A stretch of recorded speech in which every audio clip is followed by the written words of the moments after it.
Hi, my name's Imogen and I'm the founder of iMoves. And my name's Gay and I'm the lead presenter with iMoves. We are super passionate about helping teachers support mental health and wellbeing in their school.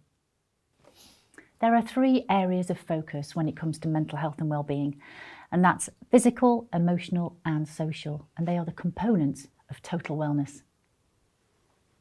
So here's a question for you. How does a healthy, active lifestyle impact a child's mental health and well-being? Have a little think about it and quickly note down any benefits that you can think of with regards to their mood, their outlook on life, Behaviour. their behaviour, yeah, anything. Have a think about it and write it down.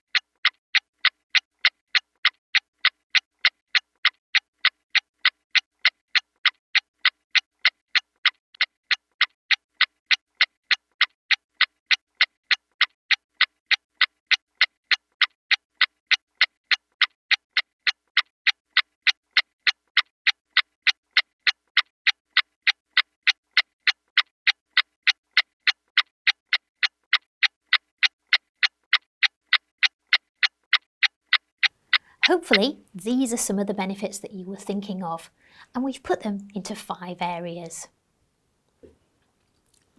Memory and focus.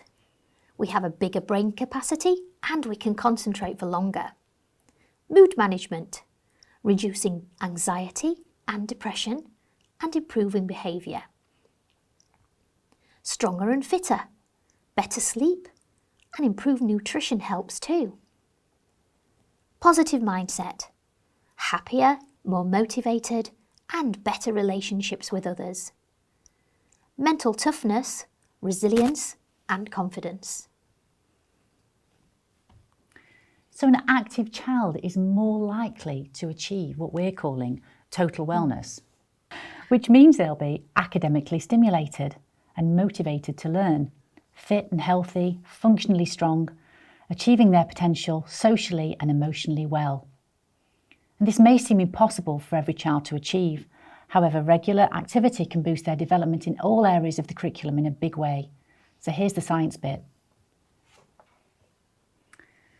So when we exercise, we release happy hormones into the brain. That's serotonin, noradrenaline and dopamine. And this really helps attention and focus, perception and learning, and motivation and mood.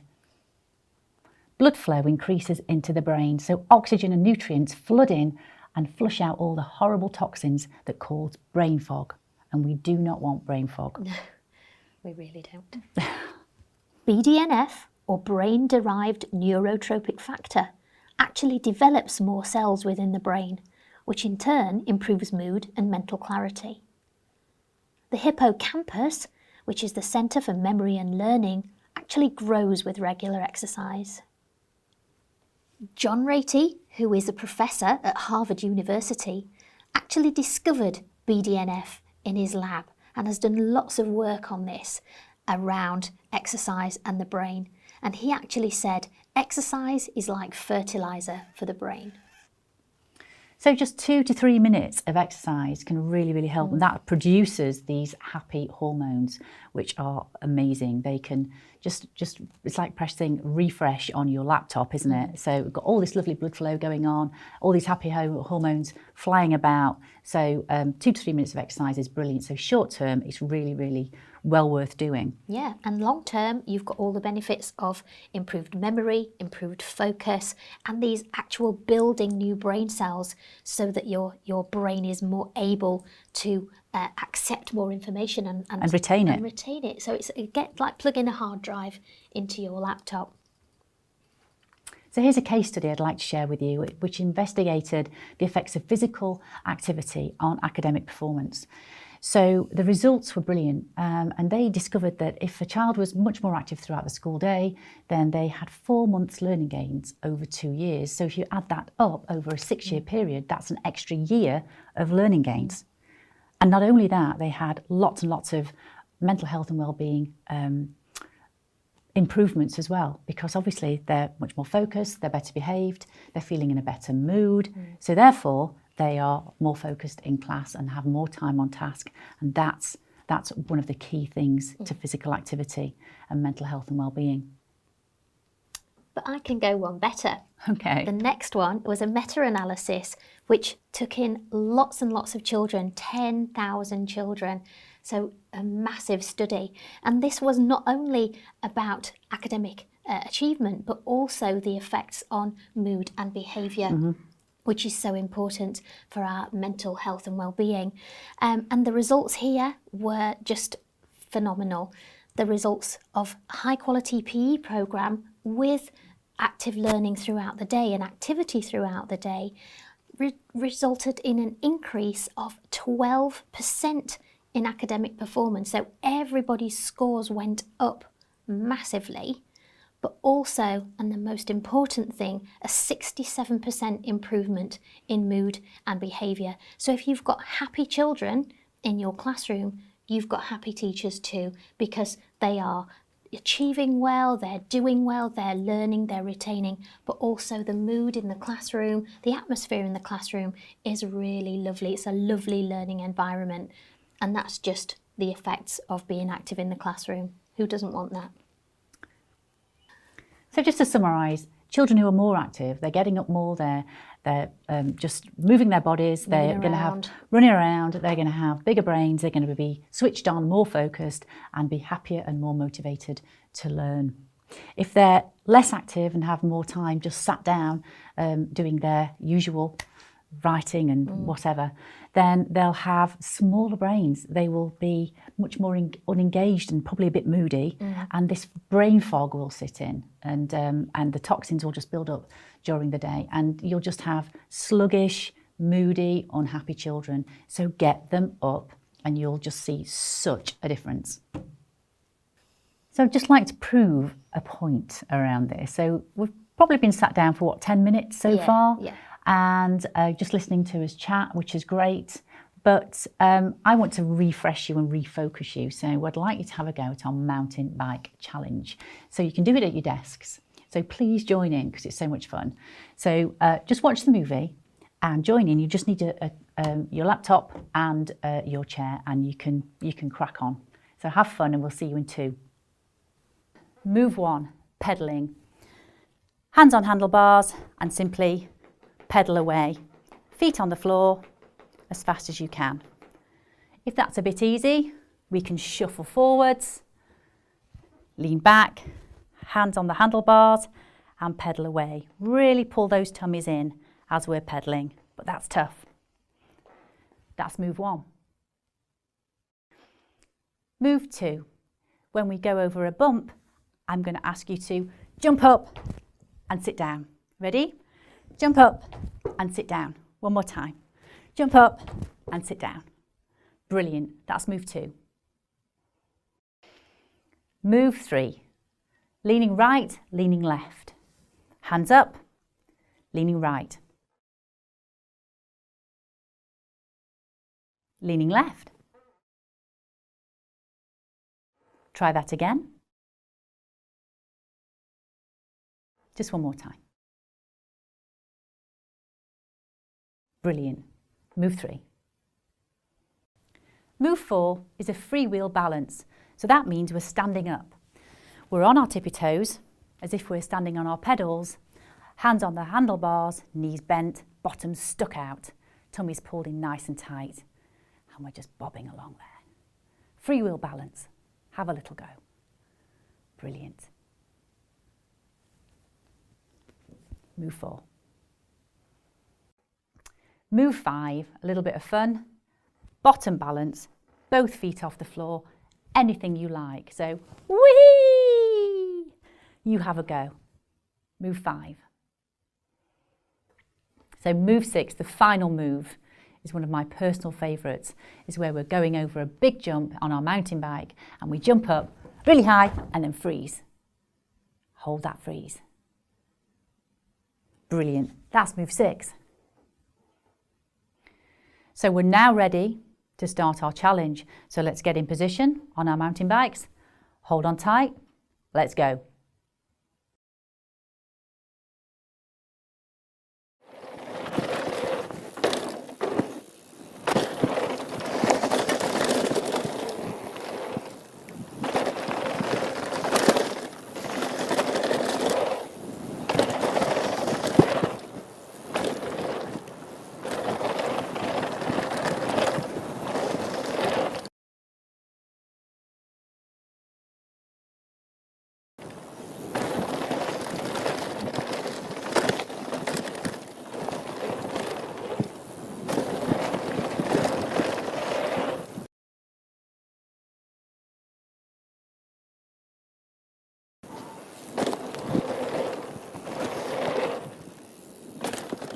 So how do you feel now? Hopefully you joined in and had fun with that. I love the mountain bike challenge and it's probably one of our most popular active blast. Kids absolutely love it because it's so easy to do around tables and chairs. And kids of all ages as well. Yeah. That really from any age. Yeah, from 4 right up to 11. They'll Yeah. absolutely love it. And the teacher can just pop it on and know that their kids are going to be all over it.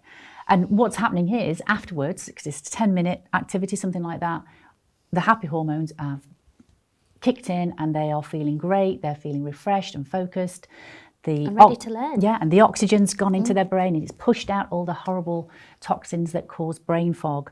And it's what, 10 minutes out of a child's morning, and it just sets up the day and sets up them ready for learning and makes them feel much happier about life. Absolutely. In addition to this, moderate to vigorous activity, which is activities where you get a little bit out of breath or a little bit hot and sweaty and your heart rate goes higher, these kind of activities can also manage symptoms of ADHD, which are linked to insufficient levels of neurotransmitters in the brain. As BDNF stimulates more neurotransmitters to grow, this is really helpful for these children as it can really help them to manage their symptoms. So physical activity can really help to manage ADHD. And we've just talked about moderate to vigorous activity, really helping to build those pathways, neurotransmitters, as children might have insufficient levels of those. But then there's another symptom that we all know, which is waiting in line and just being fidgety and impatient and really not wanting just to kind of stand there being quiet. So one solution is to do active learning every single day, but we get the kids to stand in lines all throughout the day, and that's where the problems might occur. So standing in line activities is just a really good way to keep the kids on the go, more active, entertained, and this will really help to manage those children who have that attention deficit disorder, to keep focused and just to feel good about themselves, so they're not being told off all the time by not being quiet. And behaviour sometimes starts to dip when they're trying to be standing in line and still and quiet. So if you give them something else to do, it can just stop that in its tracks, can't it? Absolutely. So here's a little demonstration from the lovely Jack and Morgan, who are going to demonstrate our standing in line activity to the grand old Duke of York. And it's for year 1. It's for children 5 to 6 years. So have a look at this, it's great. So here's the lovely Jack and Morgan demonstrating the idea.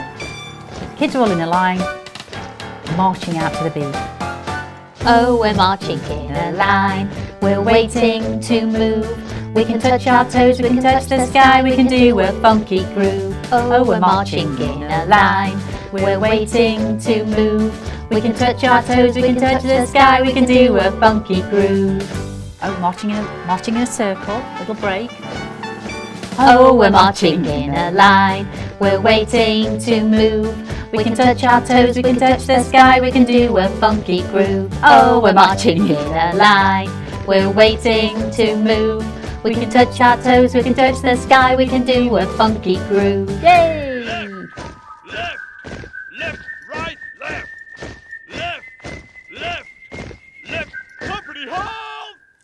So we hope you enjoyed that little demonstration from Jack and Morgan.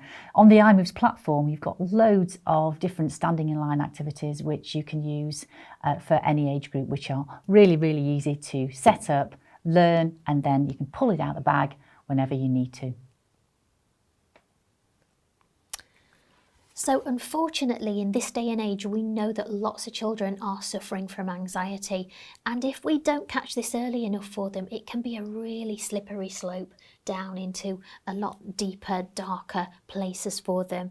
So what we know is that giving them activity, getting them out and about, getting them active can really help inject those happy hormones into the brain and really help them and sort of nip it in the bud almost before it gets too bad.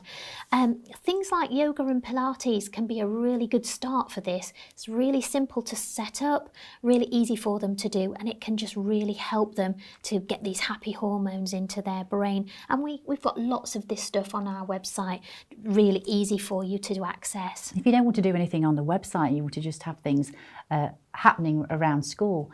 We work with quite a lot of schools around the UK, and one of them has set up a wheelie club, which has been brilliant, hasn't it?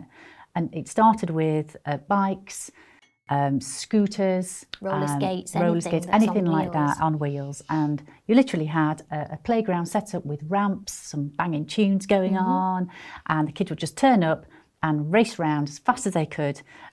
Safely, of course. Of course, safely. For 10 to 15 minutes before school. And that started for 1 day a week, and it's now every single day of the week, and after schools as well. So it doesn't cost anything. It's something the kids have really enjoyed getting involved in. And it just gets them set up and ready for the day, and keeps them just set up, ready to learn, and just feeling brighter and happier. Yeah, and in a really positive mindset as well for the day to come. And there's no cost involved, absolutely no cost. There's no prep, and the kids just bring whatever they can and wheel about, which is brilliant, isn't it? So trying something like that is great. You've also got then dancing and low impact aerobics. We do a lot of that around the tables and chairs in classrooms, and just follow along to a simple video, which kids love, and it just takes them away from their learning at the moment, and then they can refocus again. Brisk walking, doing the daily mile, the jogging thing, and also swimming as well. That's a recommended for children with anxiety and depression, because it just calms them and helps them to manage it all. But physical activity and anxiety and depression, it's a really good way to help manage that for children, and it's something that you can do as a teacher really, really easily and really effectively without having to have any special training or anything like that. So, and it's not prescriptive exercise either. It's just anything that gets them moving, isn't it? Absolutely, yeah. So here's another opportunity for you to stretch and refocus and get ready for the next part of the workshop. And we want to demonstrate how easy it is to get your children moving in the classroom. So here's one of our active blasts. Please have a go at this. It's absolutely lovely, and it really helps children to not only kind of calm themselves down using their breathing, being really physically aware of what their body's doing, and it just helps to refocus them as well, and re-energise them as well. So have a go at this and just see how wonderful just 2-minute blast can be. Off you go. Okay everyone, sit forwards with your bottom towards the front of your chair. Place your feet firmly on the ground and sit up really tall, shoulders down, neck nice and long like a giraffe. And I'd like you to take some big deep breaths for me, filling up full of air and then letting it all out again. Let's go again. Breathe in, big deep breath in and out. Let's do 2 more. Really breathe in deeply and out. 1 more time.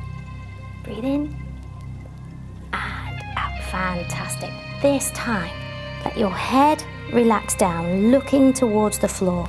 Let your fingertips creep down the front of your legs and go as far as you can to the floor. And then walk back up. Sitting tall again, neck like a giraffe, shoulders down. Let's go again. Have a look down at the floor. Creep those fingers down. And walk back up, creeping those fingers back up. Can we do 2 more? Let's go. Looking down at the floor, creeping those fingers down. And back up.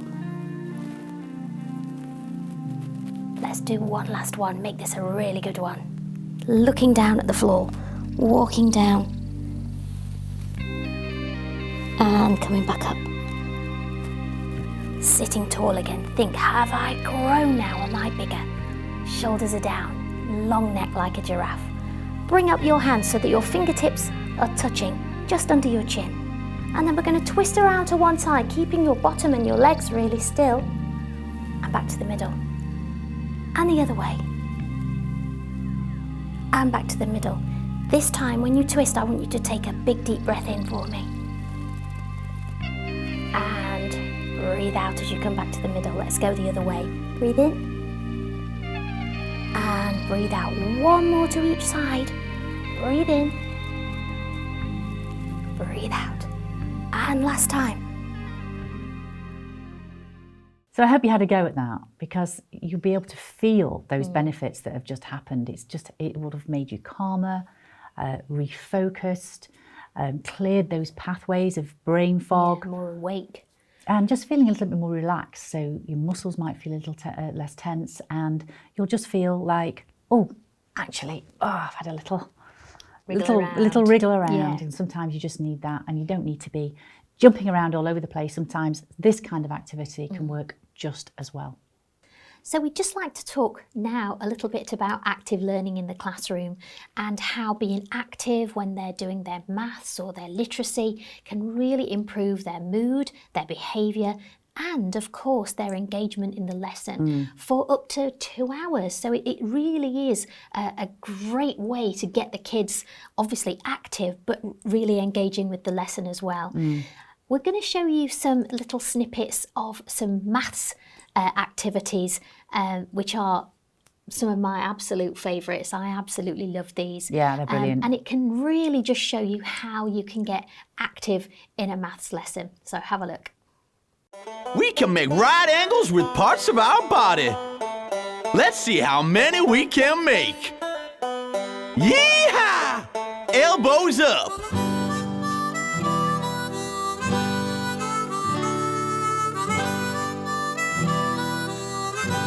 Elbows up and down.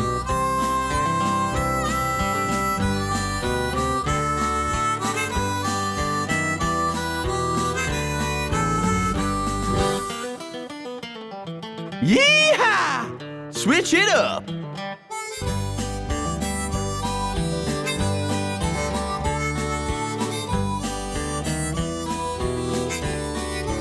Mix it up.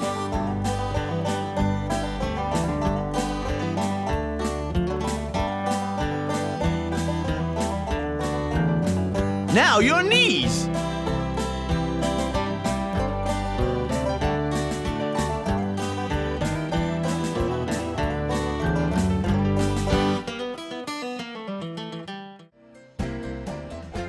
When we're comparing numbers, we need words to help us out. We can say them really quietly or be really loud and shout. We can say them over breakfast, eating cereals and toast. It's equal to, more than, less than, fewer, least and most. Equal means a number that's the same and not more. More means a higher, like 5 is more than 4. Less than means it's lower, like 1 is less than 2. Understanding maths is fun for me and you. When we're comparing numbers, we need words to help us out. We can say them really quietly or be really loud and shout. We can say them over breakfast, eating cereals and toast. It's equal to, more than, less than, fewer, least and most. From the center of the circle to the edge is the radius. The center of the circle to the edge is the radius. The center of the circle to the edge is the radius. These are the circle words.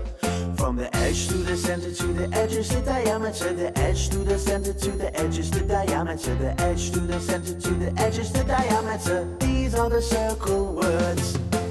2 times the radius gives you the diameter. 2 times the radius gives you the diameter. 2 times the radius gives you the diameter. These are the circle words. All the way around the edge is the circumference. All the way around the edge is the circumference. All the way around the edge is the circumference. These are the circle words. So hopefully you enjoyed that. Maybe you joined in. Let's hope so. But if not, hopefully you just saw what kind of great activities are on there and how you can start introducing activity into even the most mundane and boring subjects as right angles and circles. You really can have fun with this.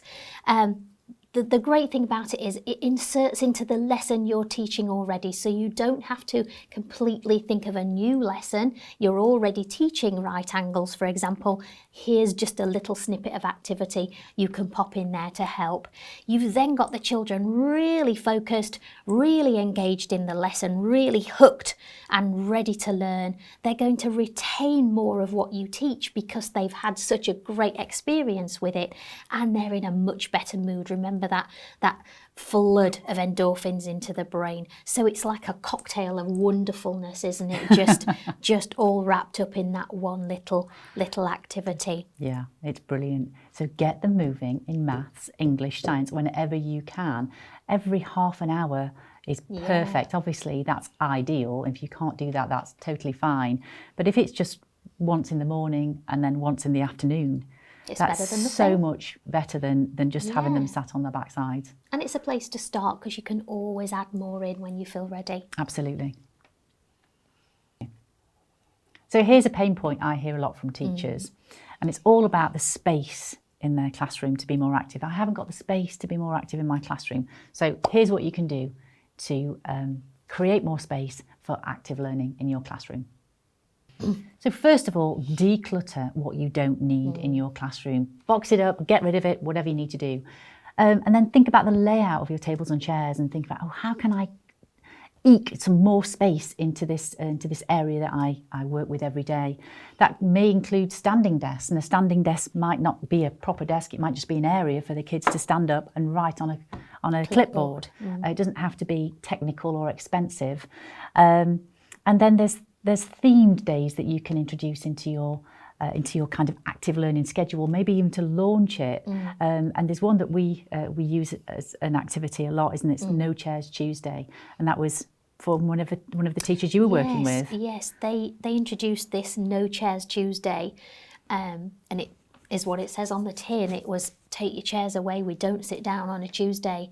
And they said that when they introduced this, obviously it was massive for the children. They were quite horrified, really. It was just horrendous. And they said, oh my goodness, where's my chair? I need to sit down.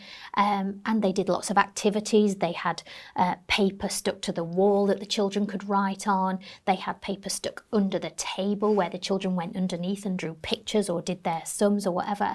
And they introduced lots of other moving about activities where the children were doing their general learning rather than sitting on a chair at a desk.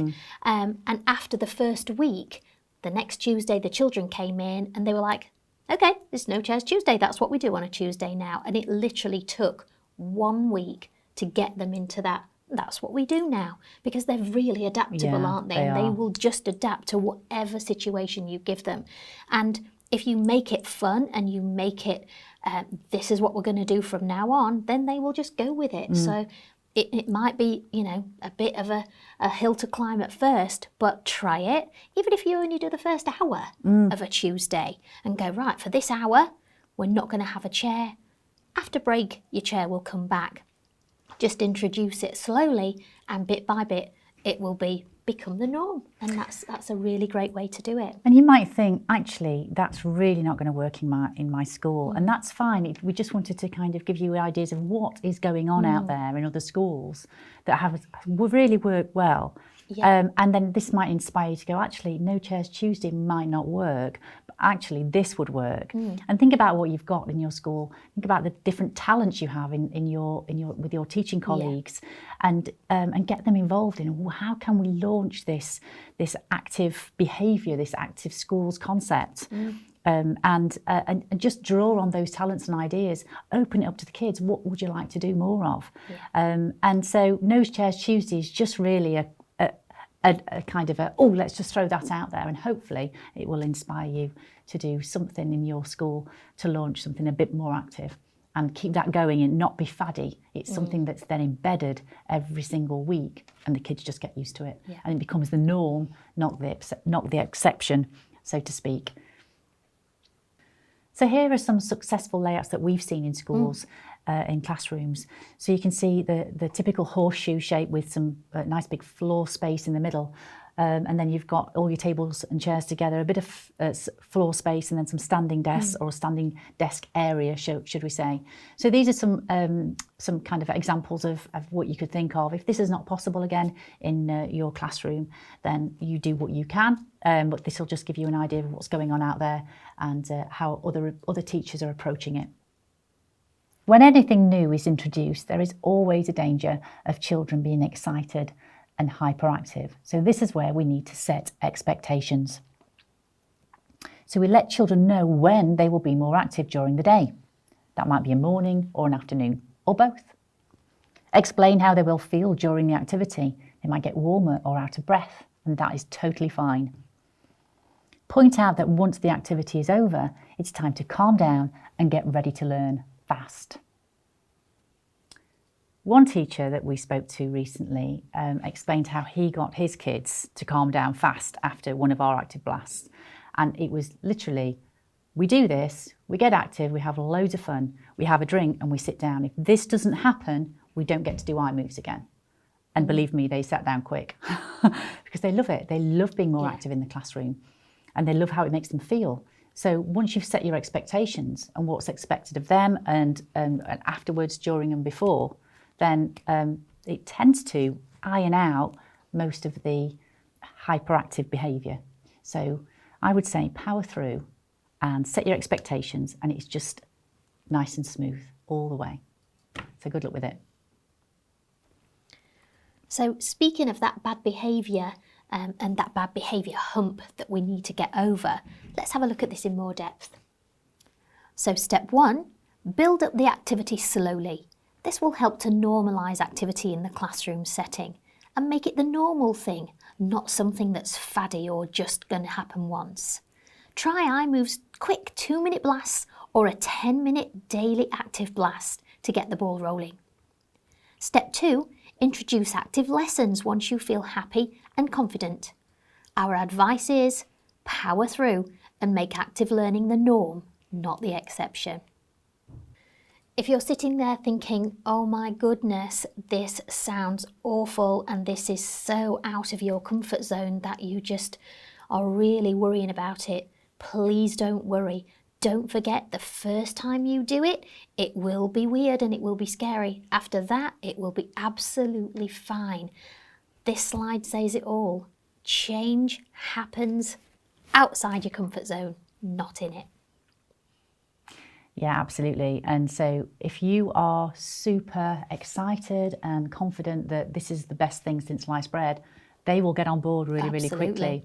If they even feel there's a little chink in your armour that, oh, I'm not sure about this. So fake it till you make it. Go out there and be confident and about getting them active, and start that with the declutterization and the kind of layout of your classroom, because then they know that you mean business and this is the way that you want to go.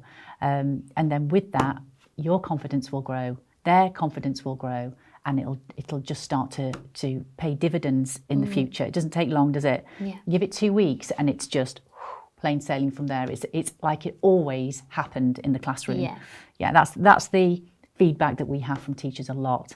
They've just stuck with it, got on with it, and now it's something that they can't manage without. Yeah, and it's like a snowball. It just builds and builds and builds until you end up with, oh, you know, can we do more activity today? Can we learn this in an active way? And the children are asking for it, aren't they? They absolutely are really asking for the next thing rather than saying, oh, I'm fed up of that. They are just so on board with it. Absolutely. So change begins at the end of your comfort zone. So just start to dip your toe in the water and have a go tomorrow if you can. Do it. So we've talked loads about being active and having a physically active lifestyle, which then has a direct impact on a child's mental health and well-being, which it does. There's loads and loads of links to that. But we also need to touch on nutrition as well, because this is all part of the daily active, healthy lifestyle, isn't it? So let's have a little talk about nutrition and why it's so important when it comes to building up this total wellness within every child. Daily healthy, nutritious food can have a huge effect on a child's mental health and emotional well-being, helping to manage conditions such as depression, anxiety and ADHD. If children you teach are experiencing mental health issues, eating for health can help children to manage the symptoms and take control of their own health. It's a huge topic to cover. So if you want a copy of my book chapter covering eating for health, energy and learning, I'm happy to send it to you. Email imogen@imoves.com. So the final part of physical wellness we want to cover today is sleep. So we've covered lots of activity, we've talked about nutrition very, very briefly, but sleep is a really big part. And as a teacher, you can help them quite easily by running a very, very simple sleep experiment. So let me talk you through that. So how much do bedtime routines impact on a child's sleep quality? Well, first of all, introduce this scale. So is it number one, does it keep them wide awake? So do they end up going to bed feeling super wide awake and just wanting to play or jig about? Or does their bedtime routine help them make them feel sleepy? A lot of the time, it'll be keeping them wide awake. They'll be on devices, iPads, phones, that kind of thing. They may be eating sugar too close to bedtime, or having caffeine-based drinks too close to bedtime, or maybe even doing exercise too close to bedtime. Now, to do this, we could get them into small groups and then discuss what they do at bedtimes, and then get them to grade what they do at bedtimes in terms of, does it make them feel sleepy or does it make them feel a little bit more awake? Then we could discuss this as part of a whole group discussion, and just get them to really think about how what they do at bedtime really impacts on their sleep quality. The next part of the experiment is to get children to commit to making small positive changes for a full 5 days. So if we start this on a Monday, we finish it on a Friday, and we can have a good look at what changes have worked and what haven't. So we get them to log those changes and the impact that those changes have had on their mood, their energy levels, and their engagement in school. And so what we find is that when children come back, they might have made a change that involves going to bed at the same time every night and having at least 8 hours sleep. And this might mean that they are getting up easier. They're feeling happier in themselves and their own skin. And they're being more tolerant of others. And these are the things that have come back during sleep experiments that we've been involved in. They might be turning off tech 1 hour before they go to sleep, so they're not waking up so much during the night, and they have more energy during the day. They might have less sugar and less caffeine before they go to bed, which means they're getting to sleep easier, and they're not going to the loo so much in the night. So there's lots of different things that could come out of your sleep experiment. But what this does is really help children to take responsibility for their own actions before sleep, before going to sleep and bedtime. And it really helps them to have a much more productive day and feel happier and better about life when they've had more sleep. There's nothing worse than having a bad night's sleep, is there? Absolutely not. So understanding that you can actually have, as a teacher, so much impact on their sleep, even though you won't obviously be with them at night. You'd think that it's all about the parents, but actually you can have your two penneth as well. So try a sleep experiment, because I'm sure that this will really help. So we've just looked at the elements of physical wellness. We've looked at physical activity, we've looked at nutrition and sleep. So now let's move on to the elements of emotional wellness. And what we're going to look at today is growth mindset, mental resilience, confidence and mood management. So this next activity we call the grumpy jar. And it's a really great way to help the children to really manage their moods and to get out what's bothering them and put them aside and really deal with it in a sort of final way.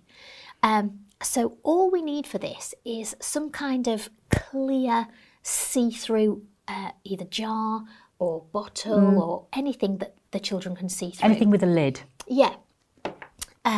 Pop in some water and maybe some kind of oil so that the things will float a little bit easier and not sink to the bottom straight away. And then there's a couple of ways of doing this bit is that the children can have some glitter or some sand in their hand, and this becomes a visual representation of whatever's in their head that is really making them grumpy or making them sad. And they tell the sand or the glitter what's their problem and then put it into the jar. The other way of doing this is if you think the children might end up losing the water, spraying it around, throwing it around a little bit, then it could already be in there with the lid on and sealed with some sellotape or some glue, and they just tell the jar what their problem is. So depending on what level the children are at, you might have to just change that up slightly. So once they've got their glitter or sand or whatever it is, their grumpy thoughts and feelings into the jar, they then shake the jar and set it aside. And then this jar is going to be going mad. They'll be swirling around and they can see that this is what's happening in their brain. Their thoughts, their feelings are all swirling around and really causing chaos in their head and in the jar, and they can really see that. It's a really great way to represent it. And then we give them some really lovely breathing techniques to do. And you can have the breathing techniques on the wall next to the jar so that they can follow that. You can talk them through it if you need to beforehand so that you understand this breathing. And once they've done their breathing techniques, they can then look to the jar again and they can see that it's starting to settle, and their brain will have started to settle too. Their thoughts, their feelings will all be settling down. And if they still feel a little bit anxious or a little bit upset, they can do it again. They can do the shake, they can do the breathing again until they feel ready to then rejoin the group again. And it's just an absolutely lovely way to get whatever's bothering them out of their head and where they feel it's now somewhere else and it's gone from them and they don't have to worry about it anymore. It's a really lovely way to do it. I also know that once you've set up this activity and the children are used to it, the grumpy jar can be in the corner of the room.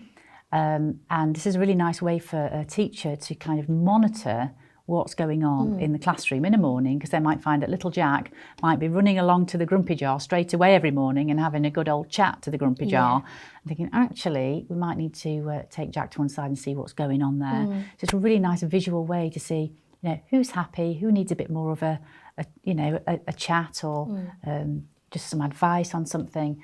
It's just a really nice way to help the kids to manage their own emotions, but for you as a teacher to monitor what's going on in the classroom. I love the grumpy jar, it's fantastic. There's also an idea where there is a grumpy table, if you like, where the grumpy jar is set at a table maybe off to one side.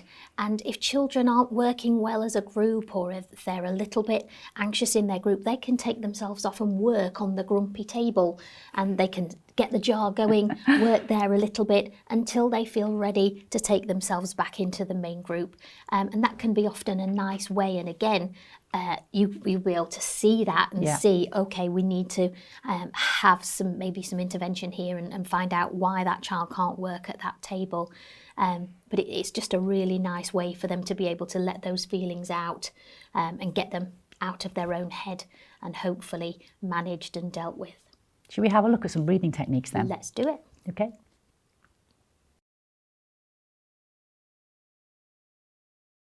So here's some really nice shape breathing techniques. So the first one is a triangle, and we just get our finger and we're going to draw around the triangle, but we're going to use our breath as we go. So we breathe in as we go up, hold your breath as you go down, and breathe out as you go along. How long would you breathe in for and breathe out for 3 seconds-ish. Yeah. So So breathing let's try. in. Shall we have a go? Yeah, so breathing Breathe in, hold, and breathe out. So it's nice, slow, controlled breathing. yeah, It's that kind of slow thought process is really going to help to settle the brain. it is, because that's all they'll be focused on. Another one I like to use is star or hand breathing. Yeah. So you'll breathe in, breathing out, breathing in, breathing out. And this is something they can focus on visually. They can see it. I love this one. Breathing in, breathing out, breathing in, and then breathing out. And you can even do it on the other hand as well. That's a really nice one I like to use. There's one more though, there's a square as well. Yeah, the square. So the square is slightly different. Starting at the top corner, breathing in as you go along, hold the breath as you go down, breathe out along the bottom, and hold the breath as you come back up. So that is a much slower process. So if you're finding that they really need to focus and calm down, the square is a really good one for that. Absolutely. So shape breathing, and that can be used with the grumpy jar, and also other areas that you might feel that they just need to take a step back and just have a moment just to reset. Absolutely. So shape breathing is wonderful. This one is an alternative to the grumpy jar, and I really like this. It's the worry monster or the worry box. And this is where you'll just literally get an old box, shoe box, decorate it as a monster. And the kids can do this. They can have their own worry box, or they can have a class worry box. And it's literally, they'll have a little slot in the top where they'll write their worry on, and then they'll pop it in the worry monster and then give no thought to it, hopefully for the rest of the day. And then as a teacher, you can see again what's going on in the room, and that's just a really nice way to again monitor who's putting their worries in that box. You have one for staff as well. Have a staff worry box. Well, this is a really nice way, particularly for the little ones, isn't it, who you feel not as able to kind of speak up for themselves and go, oh, this is really worrying me and I'm going to go and shake my jar and stuff. This is just a really nice way to write down what they're thinking and pop it to one side. So the worry monster also. I think as a teacher though, you need to make sure that you are checking this regularly to make sure that the worries that are in there aren't too worrying, if we say, because some of them might be something really sort of, oh, I don't like my lunchbox today, or, you know, something like that that is a valid just for that worry day for their child, but is really easily fixed for them. Some might be a little bit more worrying than that and may need your help. An intervention. So I think if you're going to do this, setting it up at the beginning of when you start it is really important, that the children know that you will be looking at those worries. And if they feel that they want the worry monster to tell you about it, they could even write their name on it to say, you know, worry monster, tell them it's me, and they know the teacher will come and help them. A lot of time with their handwriting, the teacher will know who it is anyway, but it just might need that next step of a little chat, or sometimes even more, which is really sad, but sometimes this is the only way that child would have of communicating that they felt safe with. Yeah, absolutely. So the worry monster, the grumpy jar, really, really lovely ideas and cost absolutely nothing. So set one of them up or both of them up in your classroom if you haven't done already. So let's look at building confidence as a part of emotional wellness. And we've talked about being really, really active, and we've and how activity can really improve a child's well-being and mental health and well-being. But then there's also the other side of the spectrum where we need to really calm them down, and we use meditation and visualization for this. And we've got a lovely little program, an audio program, which sets out various different scenarios that takes the child on a journey, and it improves their confidence, maybe improves their emotional wellness in terms of anxiety and depression and how to deal with that. There'll be friendship ones that are based around how to build better friendships, and also resilience as well. So we look at all of that within the audio program, and it's lovely. And what I'd like to do now is just show you a little clip, a clip of that. So if you can, just pop your head down on your desk and just have 2 minutes of pure relaxation and let's take you on a little journey. And this one's about building confidence. Off we go. Welcome to this iMove session to help you relax. This is some time for you to relax your mind and your body. And you don't need to think about anything else other than listening to the sound of my voice. You may be aware of people and noises around you, but you don't need to bother about them now, unless it's really important for you to notice them. Just be aware of areas of your body that need to get more comfortable. And find a good place for you to be right now, knowing that you are safe and secure. Some people find it easier to let go with their eyes closed. Just do what's best for you. As you get settled, just let your mind drift, letting thoughts come and go. You don't need to hold on to any of them.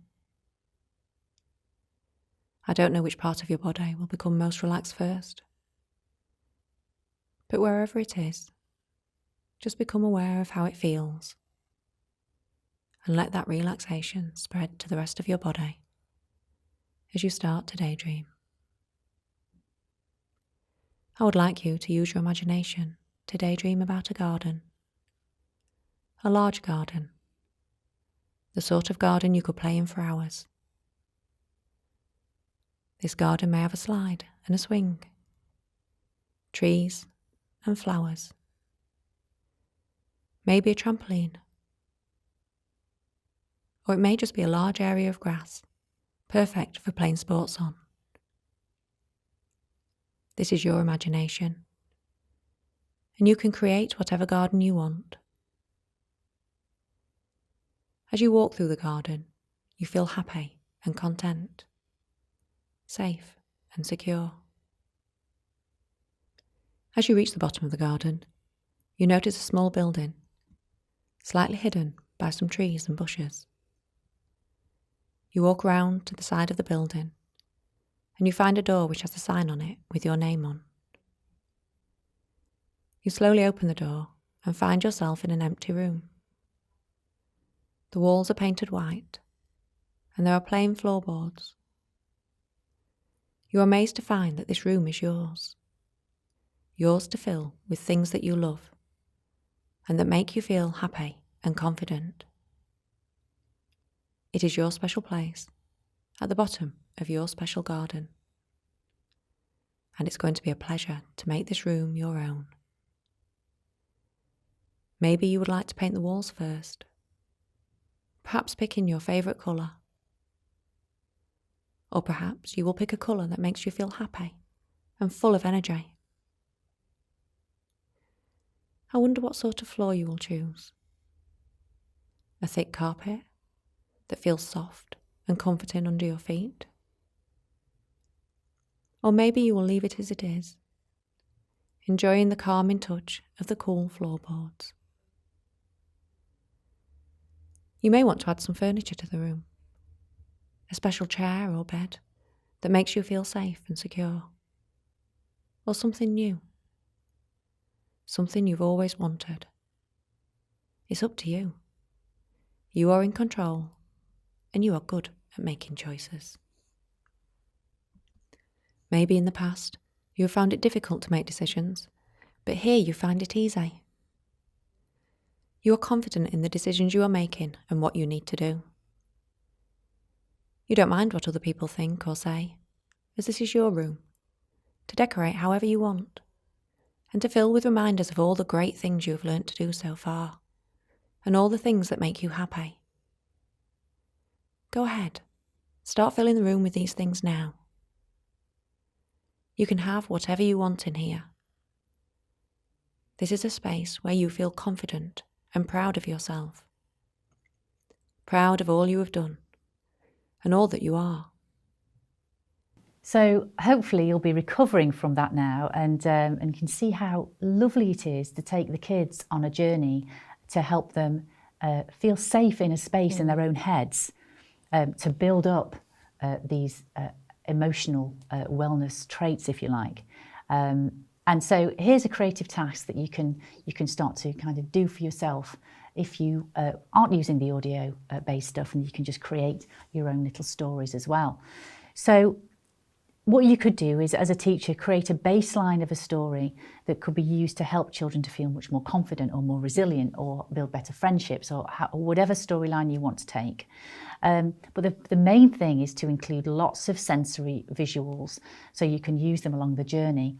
So think about what they're going to see, what they're going to smell, what they could feel, how the wind feels, how hot the sun is, where they are. So any kind of journey, and obviously this needs to be appropriate for the age group, but you could, as a teacher, create any kind of storyline. But the important thing is to have lots of this sensory visuals going on, and that's the key, isn't it, really, to take them on this journey.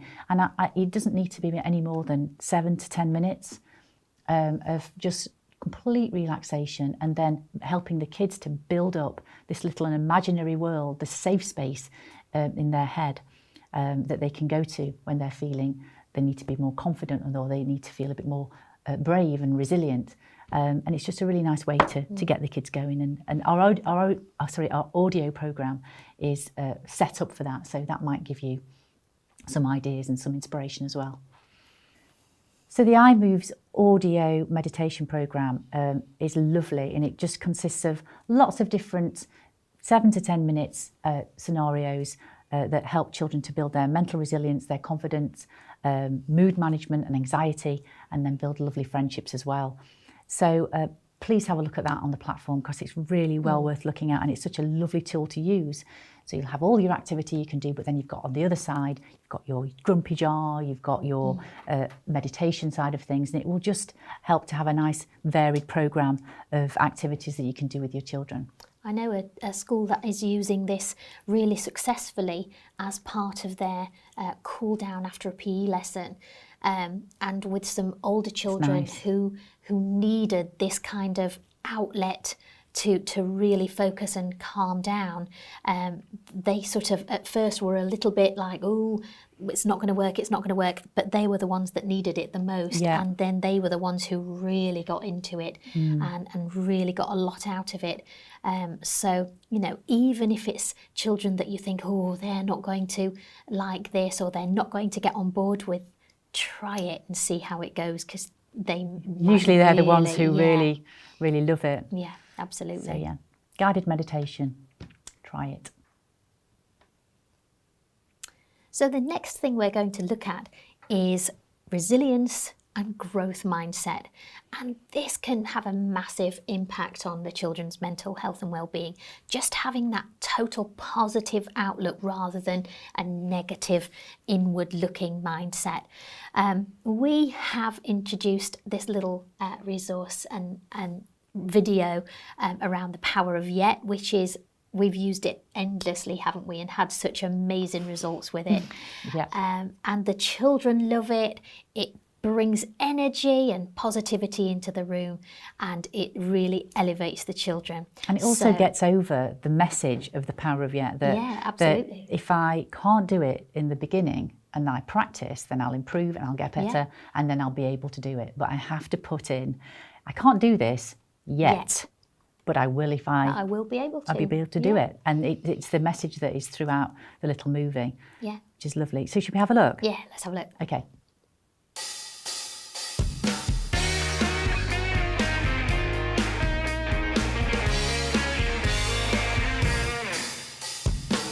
This doesn't work, I can't do it. I don't know, I don't get it. This doesn't make any sense. I'm really not good at this. I got the power of yes. I got the power of yes. I got the power of yes. I got the power of yes.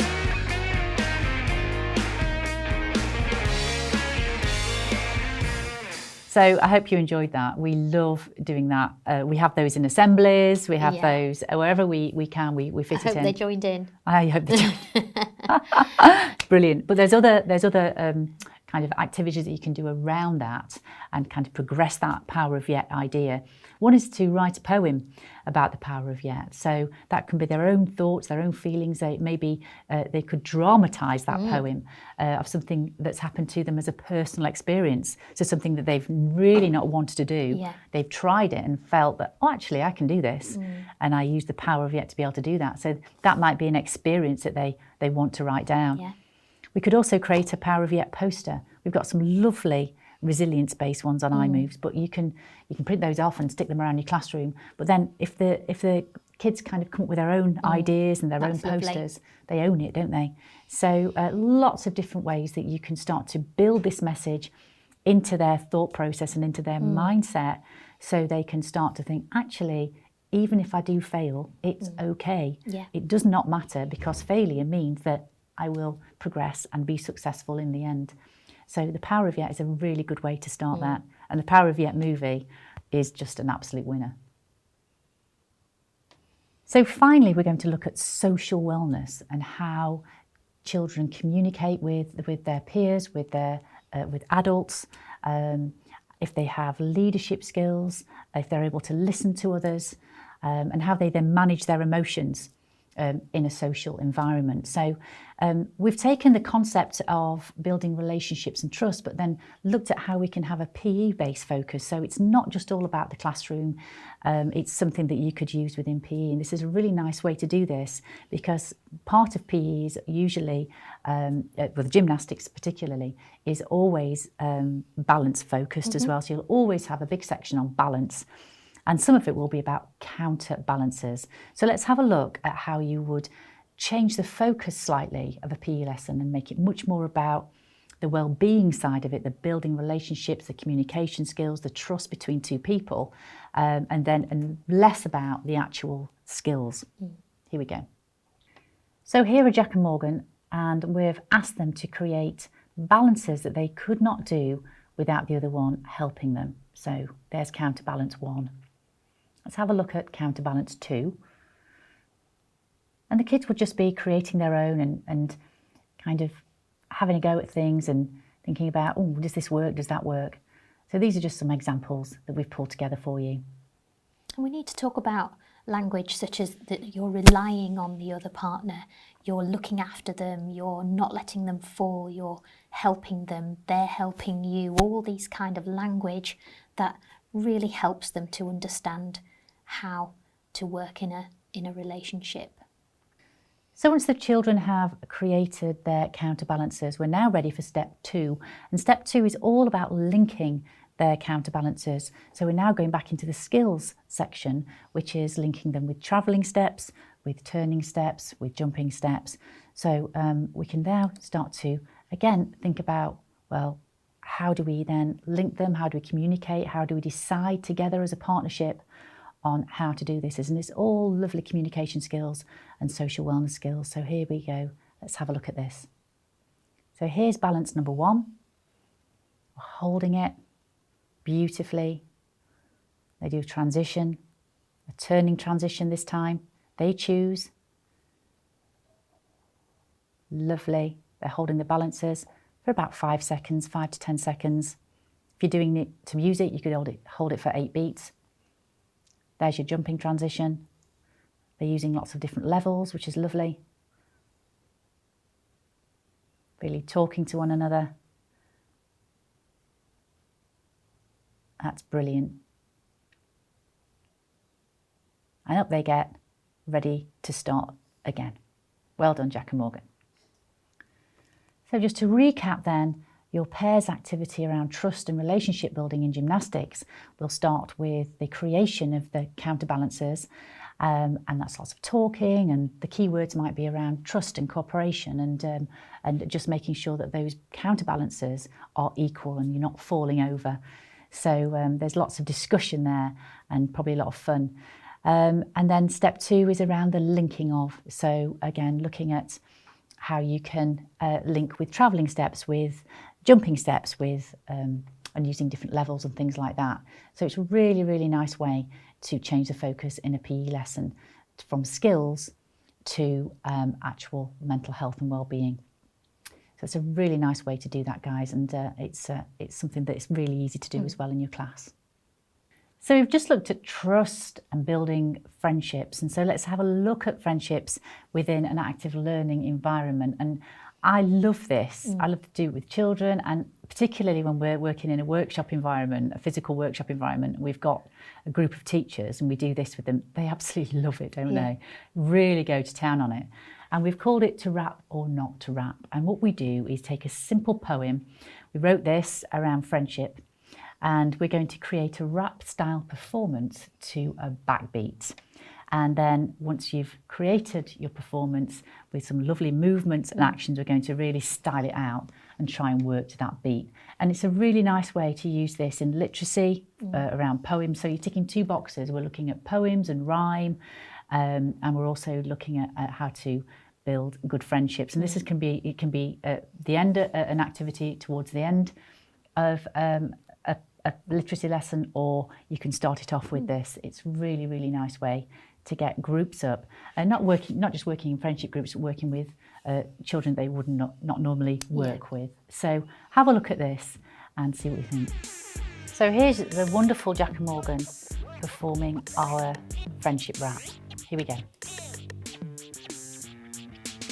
As I grow up, I look around for someone who shares my common ground. We share our thoughts and other stuff, a shoulder to lean on when life gets tough. I've got your back and you've got mine.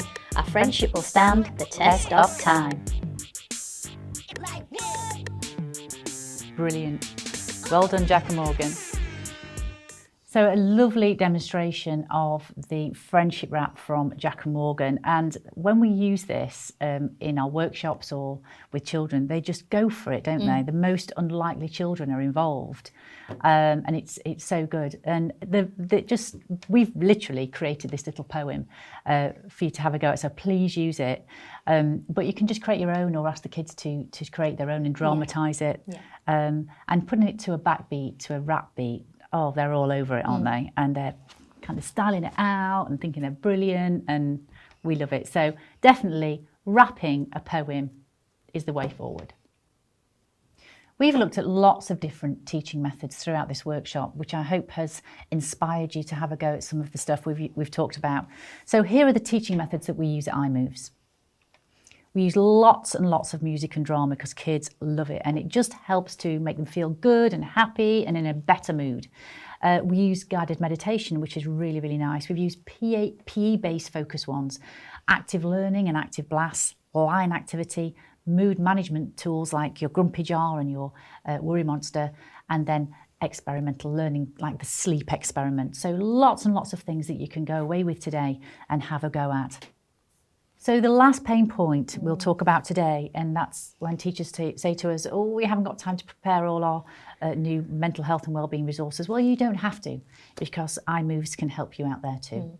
The pressures and environment that children face these days are having a huge effect on their mental health. Teachers that I speak to are saying that they are struggling to help their pupils cope with feelings of anxiety, distress and even depression. They feel they don't have the resources or skills to address their pupils' needs. But there is a way to help your children cope with these feelings and provide them with the support they need to flourish. Our online resources on mental health and wellbeing have been designed to not only help children with their mental health, but to make it easier for you, the teacher, to deliver them. The iMoves library covers all 3 aspects of mental health and wellbeing: physical wellbeing, social wellbeing, and emotional wellbeing. They include simple, powerful, practical, and easy to implement programs, including guided meditation, yoga, and Pilates. All with online, easy to follow lesson plans, music, videos, and worksheets, making it super easy for you and engaging for the children. Our Free for Life account gives you access to a core selection of our resources. You don't need a credit card, and there is absolutely no commitment. And as a special welcome bonus, you'll also get 14 days complimentary access to our premium resources. That way you can decide if one of our great value premium membership plans is the right choice for you or your school. Add your details below to help start making a difference to your pupils' mental health and wellbeing.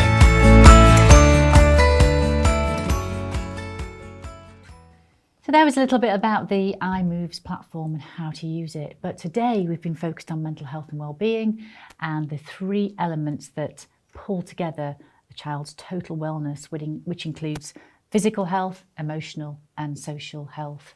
So we hope that that's been inspirational for you, taken away some stuff that you can use tomorrow or some way down the line. But we've really enjoyed just chatting to you about that today. And hopefully we'll see you next time. So take care now. Bye.